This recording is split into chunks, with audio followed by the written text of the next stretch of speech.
Olá pessoal, vamos rir, vamos rir. Vamos rir, pessoal, domingão. Vamos lá. Vamos lá. Era um baile na serra, na fazenda da Ramada.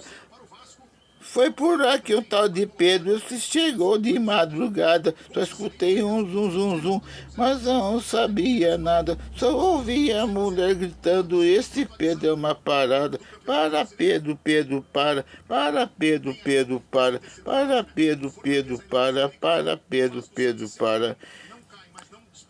Era o Pedro lá no canto, beliscando a namorada. Para Pedro, Pedro, para Pedro, Pedro, para Pedro, Pedro, para Pedro, Pedro, para. Quando foi, era pelas tantas que a farra tava animada. Apagaram o lampião e a bagunça foi formada. A véia se revoltaram, o Pedroca não é de nada. E o Pedro brigou com a véia e deu uma peleia danada. Para Pedro, Pedro, para Pedro, Pedro, para Pedro, Pedro, para Pedro, Pedro, para. Fazia cócega na véia e as véias davam risada. Para Pedro, Pedro, para Pedro, Pedro, para Pedro, Pedro, para Pedro, Pedro, para Pedro, esse Pedro é uma parada.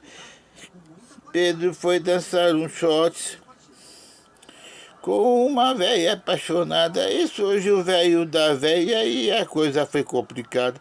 Pedro correu pelos fundos e entrou numa porta errada, e as moças levaram um susto e gritavam desesperadas: para Pedro, Pedro, para Pedro, Pedro, para Pedro, Pedro, para Pedro, Pedro, para. Véia grudada no Pedro e o velho no Pedro agarrado. Para Pedro, Pedro, para Pedro, Pedro, para Pedro, Pedro, para Pedro, Pedro, para. E assim foi a noite inteira, até o fim da madrugada. Para Pedro, Pedro, para Pedro, Pedro, para Pedro, Pedro, para Pedro, Pedro, para Pedro, Pedro, para Pedro, Pedro, para.